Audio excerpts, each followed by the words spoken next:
नमस्कार, AB star news देख रहे हैं आप और अपना यूपी लेकर आपके साथ हाजिर हूं मैं सोहन सिंह। बुलेटिन में सबसे पहले बात काशी और मथुरा के विवाद की। अजमेर दरगाह के आध्यात्मिक प्रमुख हजरत दीवान सैयद जैनुल आबिदीन अली खान ने काशी और मथुरा विवाद को लेकर बयान दिया। अजमेर दरगाह के दीवान ने अखिल भारतीय सूफी सज्जादानशीन काउंसिलिंग की राजस्थान इकाई की ओर से आयोजित पैगाम मोहब्बत हम सब का भारत सम्मेलन को संबोधित किया। इस दौरान उन्होंने कहा कि राजनीतिक दलों को मथुरा काशी जैसे मसलों का समाधान अदालत के बाहर ढूंढने की कोशिश करनी चाहिए। उन्होंने कहा कि अगर कोई भी मसला आपसी सहमति से सुलझाया जाता है तो ये समुदायों का दिल और विश्वास जीतेगा। उन्होंने काशी और मथुरा जैसे मसलों का हल अदालतों के बाहर मिलजुल कर निकालने का प्रयास करने की अपील की। दरगाह दीवान ने कहा कि देश को आगे ले जाने और हिंदू मुसलमान के बीच शांति और भाईचारे के लिए अदालत के बाहर दोनों विवाद को सुलझाने की कोशिश करेंगे। अजमेर दरगाह शरीफ और सूफी काउंसिल के संरक्षक मौलाना दीवान जी ने एक बयान जारी किया है। उन्होंने कहा है कि काशी और मथुरा के विवाद को न्यायालय के बाहर भी सुलझा सकते हैं। उन्होंने कहा है कि हिंदू पक्षकार और मुस्लिम पक्षकार दोनों को आपस में बैठकर न्यायालय के बाहर समझौता कर लेना चाहिए। इस पहल में सूफी काउंसिल आगे आई है, उनका हम स्वागत करते हैं। मैं दिनेश शर्मा श्री कृष्ण जन्मभूमि संघर्ष समाज का राष्ट्रीय अध्यक्ष हूं और मैं उनकी पहल का स्वागत करता हूं।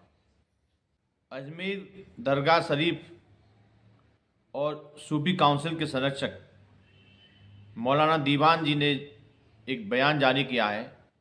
उन्होंने कहा है कि काशी और मथुरा के विवाद को न्यायालय के बाहर भी सुलझा सकते हैं। उन्होंने कहा है कि हिंदू पक्षकार और मुस्लिम पक्षकार दोनों को आपस में बैठकर न्यायालय के बाहर समझौता कर लेना चाहिए। इस पहल में सूफी काउंसिल आगे आई है, उनका हम स्वागत करते हैं। मैं दिनेश शर्मा श्री कृष्ण। लोकसभा चुनाव को लेकर सभी पार्टियों ने तैयारियां तेज कर दी हैं। यूपी में बीजेपी भी चुनाव जीतने के लिए एड़ी चोटी का जोर लगा रही है। उसी कड़ी में बीजेपी ने उत्तराखंड के पूर्व मुख्यमंत्री त्रिवेंद्र सिंह रावत को पीलीभीत लोकसभा क्षेत्र का प्रभारी बनाया है। इसी कड़ी में उत्तराखंड के पूर्व मुख्यमंत्री त्रिवेंद्र सिंह रावत पीलीभीत पहुंचे, जहां उन्होंने बीजेपी कार्यालय में लोकसभा चुनाव समिति के साथ बैठक की। इस दौरान सभी को जीत का मंत्र दिया। त्रिवेंद्र सिंह रावत ने अनुसूचित मोर्चा के पदाधिकारियों के साथ भी बैठक की, जहां उन्होंने कहा कि हम सभी को आगामी लोकसभा चुनाव में महत्वपूर्ण भूमिका निभानी है। इस बार सीटें 400 के पार होनी चाहिए।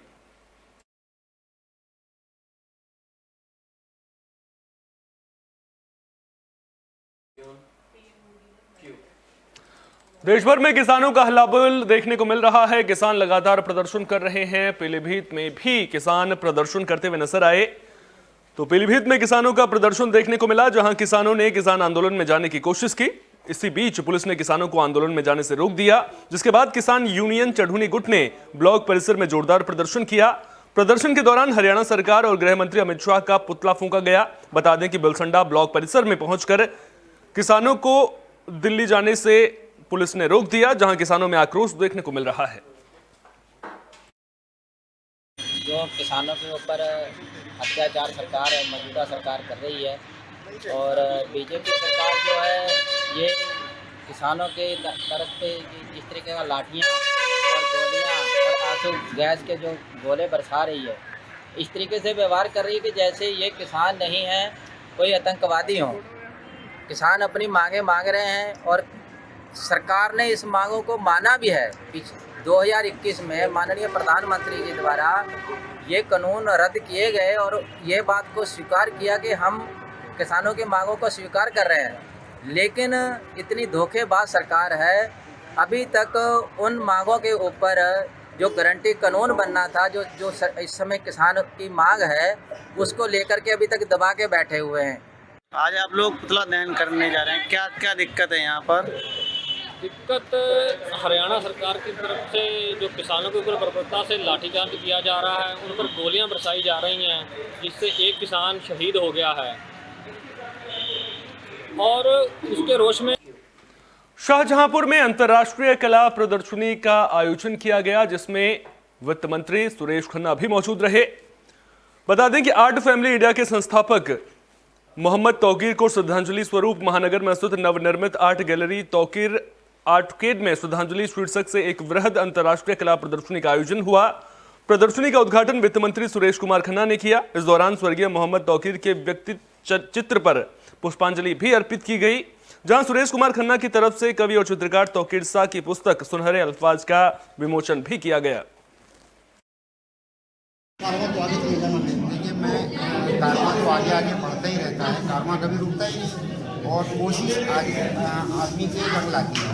मैं शाहजहाँपुर आया था 2006 में, तो मुझे लगा था कि बहुत गलत जगह आ गया हूँ, यहाँ आर्ट का कोई माहौल नहीं है, लेकिन अब ये लग रहा है कि मैं बिल्कुल सही जगह आया था और अब कलाकारों की एक फौज सी तैयार हो रही है और ये मेरा बहुत सौभाग्य है कि मैं यहाँ आया हूँ और यहाँ कलाकारों के बीच में रहा। बहुत अच्छा लगा, बहुत खुशी हुई।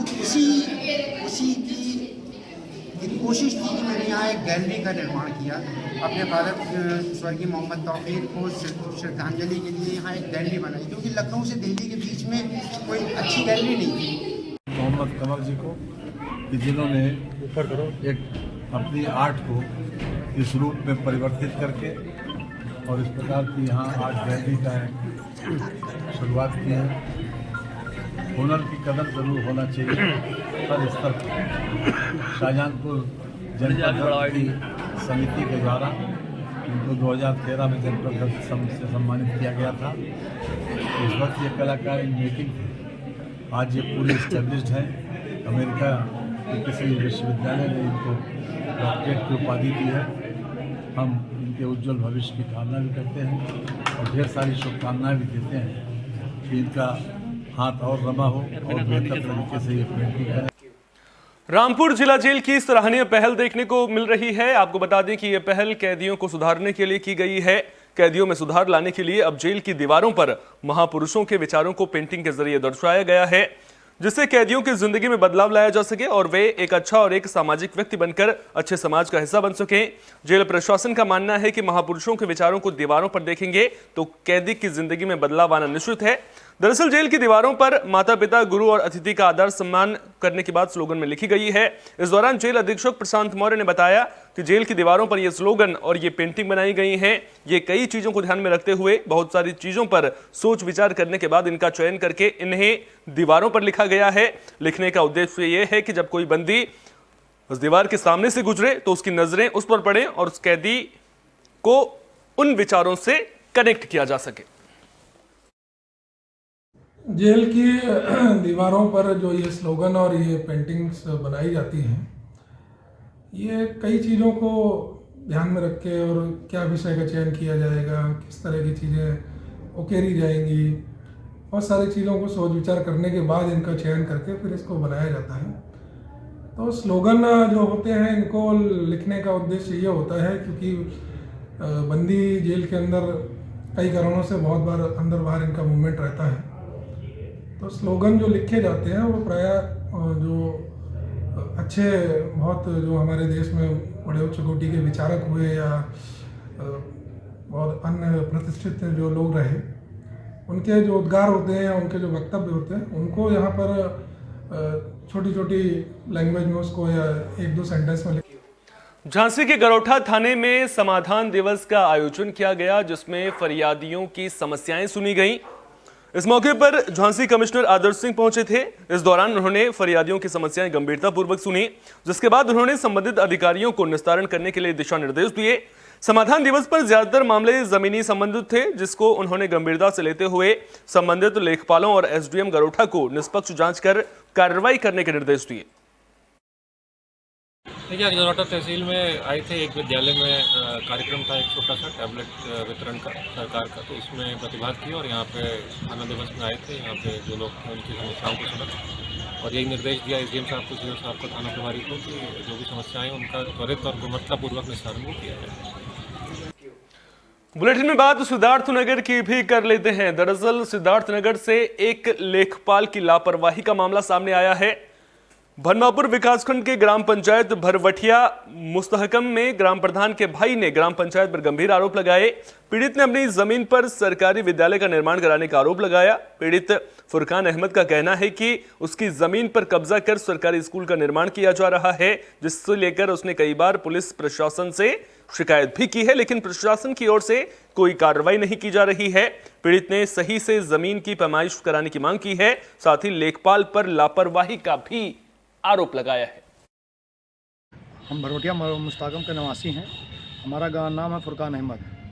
हम 1 साल से कंटिन्यू प्राइमरी स्कूल के लिए हमने प्रधान साहब से, हमारे भाई साहब हैं प्रधान, उनसे प्रस्ताव करवा के हमने हर जगह मतलब तहसील दिवस में हर जगह हमारा आदेश है कि मतलब प्राइमरी स्कूल दूसरे जगह बनाया जाए, जहाँ मतलब 22 मंडी 25 मंडी की ज़मीन हो, बाउंड्री हो अच्छा, और अच्छा मतलब स्कूल हमारे गांव का बने। और ज़मीन पहले वहाँ 1988 में जहाँ स्कूल बनी थी वहाँ स्कूल बनाने लायक नहीं था, और वो 372 में हमारे रिश्तेदार हैं, उनके नाम पे वो ज़मीन है प्राइमरी का, जहाँ पे था प्राइमरी स्कूल जूना।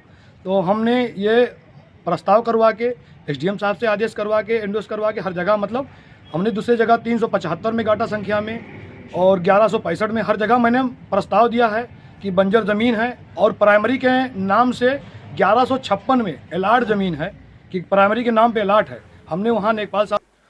फर्रुखाबाद से एक किसान के गंगा नदी में डूबने का मामला सामने आया है। जानकारी के मुताबिक किसान खेत में फसल की रखवाली करने के बाद घर लौट रहा था, जहां नदी पार करते वक्त गहरे पानी में चले जाने से किसान डूब गया। बता दें कि यह सारा मामला कोतवाली कायमगंज के कुआं खेड़ा चौकी क्षेत्र का है, जहां स्थानीय लोगों ने पुलिस को मामले की जानकारी दी, जिसके बाद मौके पर पहुंची पुलिस ने गोताखोरों की मदद से किसान की तलाश शुरू की।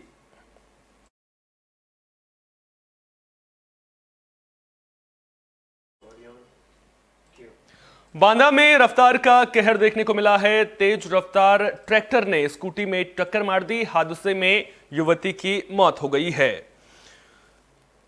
बता दें कि स्कूटी सवार पिता और पुत्री बाजार से खरीदारी करने के बाद घर वापस जा रहे थे। इसी दौरान पीछे से आ रहे ट्रैक्टर ने स्कूटी में टक्कर मार दी थी, जिसकी वजह से युवती की मौत हो गई है।